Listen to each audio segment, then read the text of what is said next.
주일 낮 예배 시간을 통해서 매주마다 마태복음을 강해하고 있습니다. 오늘은 마태복음 6장 1절에서 18절 말씀이 옵시다. 이 가운데서 저와 함께 봉독할 내용은 6장 1절 한 절수만 되겠습니다. 우리 같이 봉독하십시다. 사람에게 보이려고 그들 앞에서 너희의 의를 행치 않도록 주의하라. 그렇지 아니하면 하늘에 계신 너희 아버지께 상을 얻지 못하느니라. 아멘. 오늘의 본문의 말씀은 위선에 관한 하나님의 아들의 경고의 말씀입니다. 위선이라는 게 무엇일까? 여러분, 위선자라고 오늘 번역된 말씀, 그 헬라어가 휘포크리테스라는 단어예요. 휘포크리테스. 휘포크리테스, 즉 한자로 위선자라고 번역된 그 휘포크리테스라는 헬라어의 본 뜻이 무엇인가를 살펴보면은 두 가지가 돼요. 하나는 interpret하거나 또는 expounder. interpreter 그러면은 통역하는 사람이죠. 통역하는 사람. 또 expounder 그러면 해설하는 사람, 해설자. 그 다음에 두 번째는 뭘 말하는 거니? 또는 actor예요. 연기자. 그러니까 배우를 말하는 거예요. 배우. 그 헬라말로 휘포크리테스라고 하는 이 단어, 다시 말하면 배우라든가 또는 해설자 또는 통역관 뭐 이런 뜻을 가진 단어가 한자로서 그게 위선자로 번역이 된 데에는 여러 가지 이유가 있을 겁니다. 배우나 해설자나 또는 통역하는 사람이거나 다 자기 문제를 가지고 얘기하는 게 아니에요. 어떤 배우도 자기 인생의 문제를 무대에 가져가서 하지를 않습니다. 그 무대에서 배우로서 역할을 할 때는 무슨 내용을 가지고 하는 거니까 극본에 따라서 그 극에 나타나는 어떤 사람, 즉 나와는 다른 사람이에요. 내가 아닌 다른 사람의 행동을 내가 하는 것이 바로 배우가 하는 일입니다. 해설자도 자기 인생의 문제를 가지고 해설하는 사람이 없지요. 요즘 보면 이제 뭐 국가적인 문제거나 사회적인 문제가 일어날 때에 라디오나 또는 TV 같은 데에서 그 문제를 가지고 뭐 왈가왈부 말을 많이 합니다. 즉 다른 사람의 내 문제가 아닌 다른 사람 또는 다른 사람들의 문제를 가지고 그거에 대해서 얘기를 하는 게 해설자죠. 특별히 이제 이 해설을 전문으로 하는 앵커들이거나 아니면은 무대나 또는 영화에서 그 배우로서 사는 사람들은 목적이 하나가 있어요. 그 목적은 100사람이 다 똑같습니다. 그거는 그 연극을 보고 또는 그 영화를 보고 듣는 사람들에게 갈채를 받는 거예요. 아, 훌륭한 배우다. 어떻게 저렇게 역할을 잘할까 하는 갈채를 받기 위해서 어떤 배우도 관중들이나 청중들로부터 갈채를 받기를 원하지 않는 사람은 단 하나도 없어요. 즉 휘포크리테스라고 하는 것은 뭘 말하는 거니? 남에게 인정을 받고 남에게 높임을 받으려고 하는 사람들이 자기 것이 아닌 다른 사람의 것을 가지고 대신 표현하는 그것을 휘포크리테스라고 말하는 것입니다. 즉 위선자라는 것은 무엇일까? 위선자는 자기 자신을 나타내지를 않습니다. 자기가 아닌 다른 것을 나타내는데 그 목적은 다른 사람에게 인정을 받으려고. 사람이 가정에서나 사회에서나 자기 자신도 모르는 사이에 이런 위선의 행동은 아주 쉽게 해요. 어렵지 않게 아주 쉽게 한 100명 100사람 다 위선을 하고 있어요. 그 정도의 차이가 있을 뿐입니다. 물론 이제 위선은 필요할 때도 있습니다. 서로 간의 감정을 있는 그대로 표현하는 것보다는 할 수 있는 한은 상대편에 대한 나쁜 감정을 자제하는 것도 필요한 때가 있습니다. 항상 그럴 필요는 없고 또 항상 그래서도 안 되지만 필요할 때가 있습니다. 오늘 이제 오면서 라디오를 듣는데 거기에서 이제 그 말하는 분이 여자분인데 그분이 아마 이 크리스천 워킹 워먼이라고 일리노이주에 있는 단체인 것 같아요. 그러니까 그리스도인으로서의 직업 여성을 위한 그런 단체인 것 같습니다. 거기에 그걸 이끌어가는 분인지 그걸 대표하는 분인지는 모르겠습니다만 그분이 이런 얘기를 하더라고요. 사람에게는 두 가지 가치가 있다고. 하나는 inside, 내면적인 가치가 하나가 있고 또 하나는 외면적인 가치가 있다. 이렇게 말을 해요. 그러면서 이런 얘기를 해요.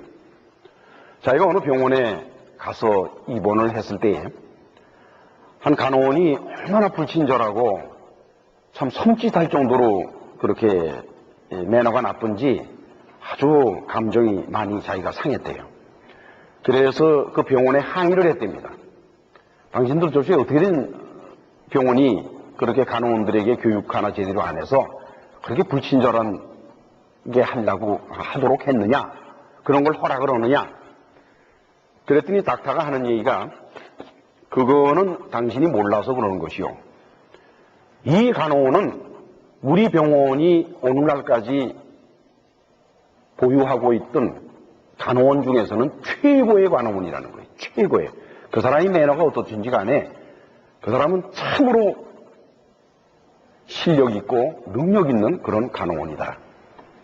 그러면서 이제 이 크리스천 워킹 워먼에서 나온 이분이 뭐라고 말하는 거니까 그것이 바로 문제다. 이게. 그 사람은 내면적인 가치가 그렇게 컸지만은 외면적인 매너를 관리를 잘못했기 때문에 그래서 결국은 그만큼 인정을 못 받지 않느냐 이렇게 말을 하더라고요. 그러면서 이제 그분이 이제 어떻게 해야 사람들에게 인정을 받느냐는 데 대해서 여러 가지 예를 들어가면서 설명을 하더라고요.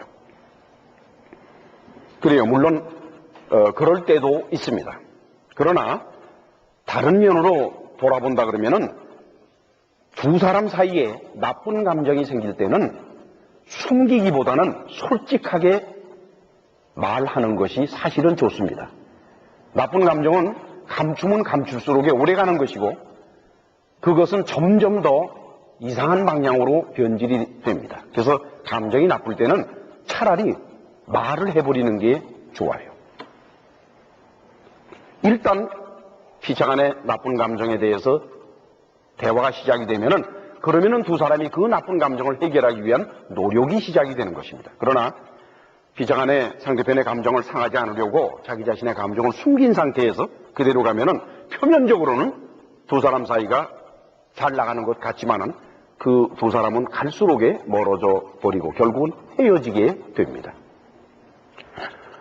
오늘의 본문에서 예수께서는 위선에 관해서 지적을 하시는데 그것은 세 가지를 예를 들어서 예수께서는 지적을 하십니다. 그러니까 그것은 일반적으로 우리가 말하는 조그마한 위선, 조그마한 가면을 쓰는 것, 그것과는 좀 성격이 다르죠. 이걸 알기 위해서는 먼저 6장 1절을 자세히 살펴봐야 될 것입니다. 우리 6장 1절을 다시 한번 같이 봉독을 하십시다. 사람에게 보이려고 그들 앞에서 너희의 의를 행치 않도록 주의하라. 그렇지 아니하면 하늘에 계신 너희 아버지께 상을 얻지 못하느니라 이랬어요. 첫째, 사람에게 보이려고. 목적이 있는 거예요. 사람에게 보이려고. 둘째, 그들 앞에서. 셋째, 너희의 의를 행하지 않도록 주의해라. 여기서 의라고 번역한 헬라어 단어가 디카이오 수네예요. 이 디카이오 수네라고 하는 단어는 굉장히 복잡한 단어예요, 여러분.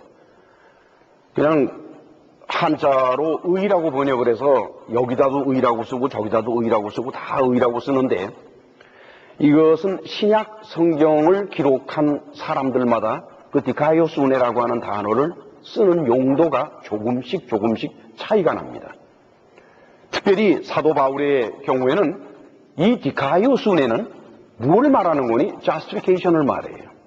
즉 하나님 앞에 자기가 의롭다고 여겨진 것을 말하는 것입니다. 그러니까 하나님 앞에 자기가 의롭다고 여겨진 것을 말하는 것입니다. 그러니까 하나님 앞에 자기가 의롭다고 여겨진 것을 말하는 것입니다. 죄가 없다라고 인정을 받는 것을 디카이오스 은혜라고 사도 바울은 표현하고 있습니다. 그 외에 마태, 누가, 베드로, 또 히브리서 기자, 요한, 야고보 다 이 사람들이 이 헬라어 디카이오스 은혜라고 하는 단어를 쓸 때는 조금씩 표현의 차이가 있습니다. 오늘은 마태복음이니까 마태복음에서 사용된 이 디카이오스 은혜는 어떤 뜻을 가지고 있을까? A title for exercises and expressions of piety, action before and for God. piety, 경건한 것을 나타내는 것을 말하는데 또 경건한 행동을 하는 것을 말하는데 그것은 그 액션은 before God and for God이에요. 그러니까 하나님 앞에서 하나님을 향해서 하나님을 위해서 하는 거예요. 그런데 예수께서는 뭐라고 말씀하시는 거니? 하나님께 보이려고 하나님 앞에서 행동해야 되는 것을 사람에게 보이려고 사람 앞에서 행동했다라고 예수께서는 말씀을 하시는 거예요. 그러니까 여기서 너희가 사람에게 보이려고 그들 앞에서 너희의 의를 행하지 말라고 하는 이 말씀의 뜻이 바로 그런 겁니다. 너희가 하나님 앞에서 하나님한테 보이려고 하나님 앞에서 해야 될 행동을 사람 앞에서 사람에게 보이려고 행동을 했다 그러면은 무슨 문제가 생길 것이냐? 그러면 하늘에 계신 하나님 아버지께 상을 얻지 못한다 그랬어요. 여기서 상이라고 번역된 헬라어 단어가 미스토스인데 이 미스토스라고 하는 것은 웨이지를 말해요. 봉급. 사람이 일을 하면 대가를 받잖아요. 그렇죠? 그 다음에 compensation. 사람이 무엇인가 손해를 보거나 그러면 보상을 받아야 되는 것입니다.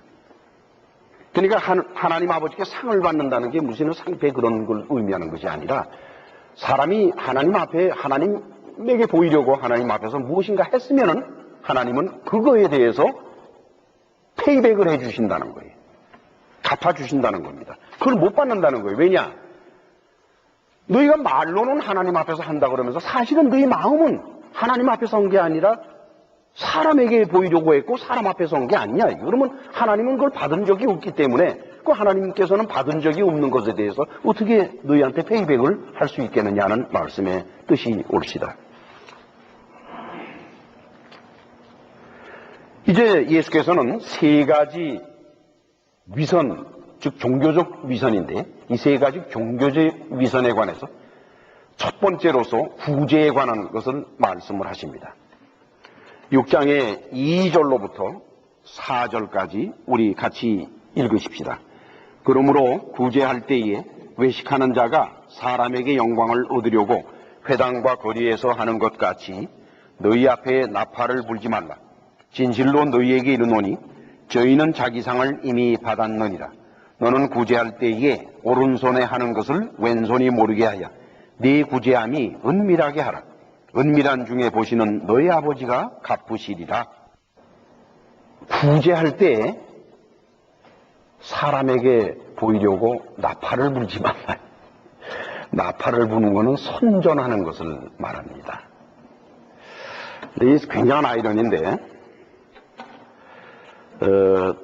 구제를 받아야 될 대상이 있을 때에 구제를 담당하는 기관에서는 어떻게든지 많은 돈을 모금을 해서 그래서 그 사람들을 보살펴 줘야겠다는 생각을 하지요. 근데 거기에는 두 가지 방법이 있을 겁니다. 물론 그 외에도 여러 가지 방법이 있겠습니다만 우선 대표적으로 본다면 첫째 하나는 뭐냐? 이 사람들이 왜 구제를 받아야 되는지 하는 이유에 대한 아주 자세한 설명. 그리고 그것은 누구에게든지 일어날 수 있는 일이다.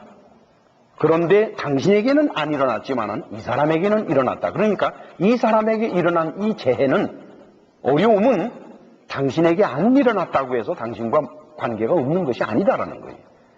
그런 관점에서 그 사람들이 당한 어려움을 설명을 자세히 해주어서 듣는 사람들이 그래 내가 그런 어려움을 당하지 않은 것을 참 감사하게 생각하고 그리고 내가 조금이라도 도와야 되겠다는 마음을 우러나게 하는 게 하나가 있고 또 하나는 뭐냐 당신이 구제를 하면은 내가 신문에 광고를 내주고 라디오나 TV를 통해서 당신의 이름을 전함으로써 당신이 상당히 여러 사람들에게 존경을 받게 되고 칭찬을 받게 될 것이다.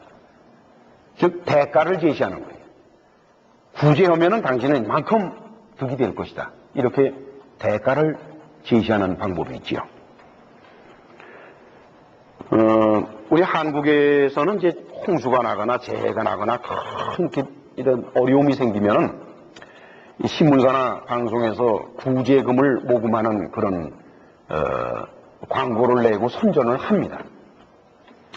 그러고 나서는 이제 신문에서는 대개 보면 신문 일면에 왼쪽 상단부 거기에다가 이 헌금한 사람들의 명단을 기록을 하는데 금액을 많은 돈을 한 사람은 글자를 크게 해서 써놓고 조그만 사람은 글자를 조그맣게 해서 써놓습니다. 그것은 그 사람에게 사회에 이 신문을 보는 사람들이 이 헌금을 한 사람들의 이름을 기억하면서 아, 이 사람들은 훌륭한 사람이로구나 하고 그 사람들을 인정하도록 유도하는 거죠. 그러면 이제 기업체나 이런 데에서 이 보고 나서 아무개 회사에 아무개 회장이 했잖아. 나 안 할 수 없는 거 아니야? 해야 되는 거 아니야? 얼마 했어? 뭐 이래가면서 결국은 하게 됩니다. 그래서 모금을 많이 늘리기 위해서 그런 수단을 쓰지요.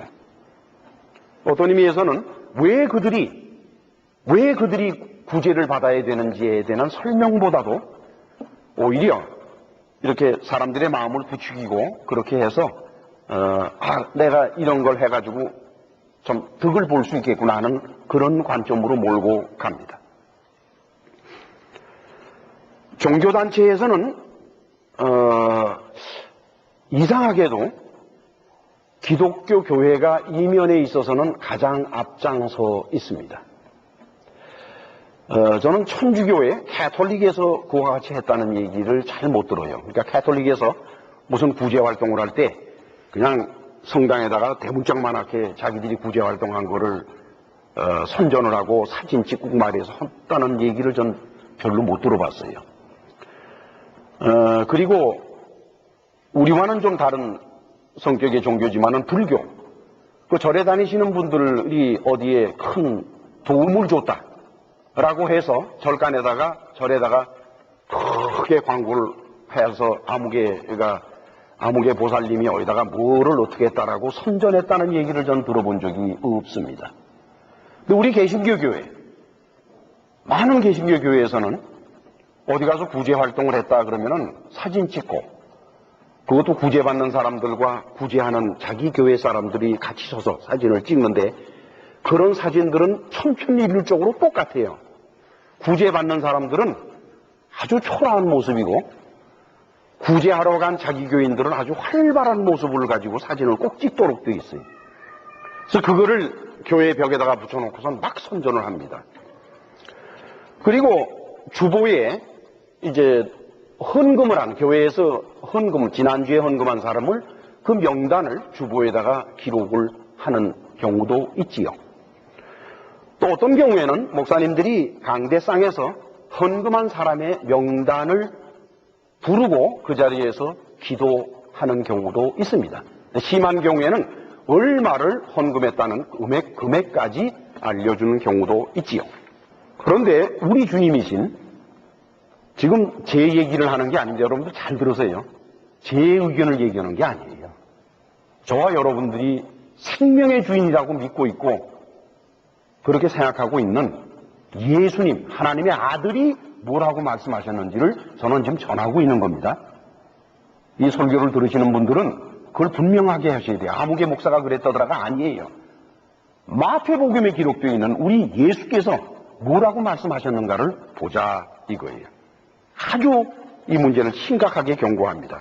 3절에서 4절 같이 읽으실까요? 너는 구제할 때에 오른손에 하는 것을 왼손에게 모르게 하여 내 구제함이 은밀하게 하라. 은밀한 중에 보시는 너의 아버지가 갚으시리라. 남이 알지 못하게 하라는 거예요. 너희가 어디 가서 무슨 구제를 했든지 사진을 찍고 벽보에다 붙여놓고 선전하고 이따 이따 하지 말라는 게 하나님의 아들의 말씀이에요. 이 김강욱 목사의 얘기가 아니라 예수님의 말씀인 것입니다. 선전하고 알리고 우리가 얼마나 대단한 일을 했다, 이런 짓 하지 말라는 거예요. 사실상 헌금하는 경우에 자신의 이름을 밝힐 필요는 사실 없습니다. 저는 상당히 오래전부터 교회에서 어느 분이 얼마를 헌금하는지를 보려고도 하지 않고 들으려고도 하지를 않아 왔습니다. 그래서 왜 그런 거니까 헌금은 이 김강욱 목사에게 하는 것이 아니라 하나님께 하는 것이니 그 금액이 얼마이든지 간에 그건 하나님이 아시면 되는 거지 목사까지 끼어서 알아야 될 필요는 없다, 이런 얘기예요. 도대체 목사가 상을 주면 무슨 상을 줄 수 있겠어요? 오히려 하나님이 주시는 상을 가로채서 목사가 상 준답시고서 교인들 앞에서 아무개 집사님, 아무개 장로님이 얼마 헌금했다고 떠들어가지고, 그래서 결국은 뭐예요? 그 사람이 하나님께서 상을 받는 걸 못 받게 만드는 일밖에 우리 목사가 하는 일이 뭐가 있겠어요? 이런 문제는 목사가 입을 다물고 잠잠히 있으면은 하나님께서 아셔서 다 갚아주시는 것이지, 목사는 갚을 길이 하나도 없는 무능한 존재에 올시다. 그런데 이제 미국의 경우에는 우리가 텍스 리턴을 할 때, 그 텍스 디덕션으로서 이제 텍스의 그 세금 공제를 받을 때에 우리가 이렇게 종교기관에 헌금한 것들, 이런 것들은 도네이션 한 것이 전부 해당이 되죠. 그러니까, 지난 한 해 동안에, 저분이 얼마를 헌금했는가. 그래서 그 도네이션의 금액을 적어서 그걸 주면은 이제 그게 세금 공제에 도움이 되니까 그런 목적으로 일하면은 그 사람이 자기 이름을 적어 내가 헌금하는 거니까 이것을 전부 계산을 해서 연말에 나한테 텍스 리턴 자료로 달라 하는 의도에서 하는 거지요. 그러나 그것이 만약에 교회에서 인정을 받기 위한 것이라면은 참으로 슬픈 일이 올시다. 물론 이제 헌금을 장려할 목적이라면은 뭐 아무개가 얼마 했고 누가 뭐를 했고 막 아무개 집사님은 가정상 저렇게 할 수가 없는데 저렇게 했다느니 그러면서 또 부유한 사람들을 은근히 툭툭 쳐가지고서 그래 가난한 사람들이 이렇게 헌금을 하는데 당신은 돈이 많으면서 이렇게 헌금도 안 하시오, 이런 것으로는 이제 효과적일 수가 있지요. 그러나 아까도 말씀을 드렸습니다만은 교회가 교인들이 헌금하는 문제를 자꾸 부추긴다는 것은 그것은 결국 하나님 앞에서 교인들을 멀리 떨어뜨려 보내는 그런 역할을 합니다. 헌금이 적으면 안 쓰면 돼요. 그것을 충당하기 위해서 교인들을 하나님으로부터 멀리 떨어뜨려 놓을 수는 없는 것이 옳시다. 그 다음에 이제 두 번째로서 예수께서는 기도에 대한 위선입니다. 기도에 대한 위선에 관해서 경고를 하지요. 우리 6장 5절에서 8절을 같이 읽으실까요? 또 너희가 기도할 때에 외식하는 자와 같이 되지 말라.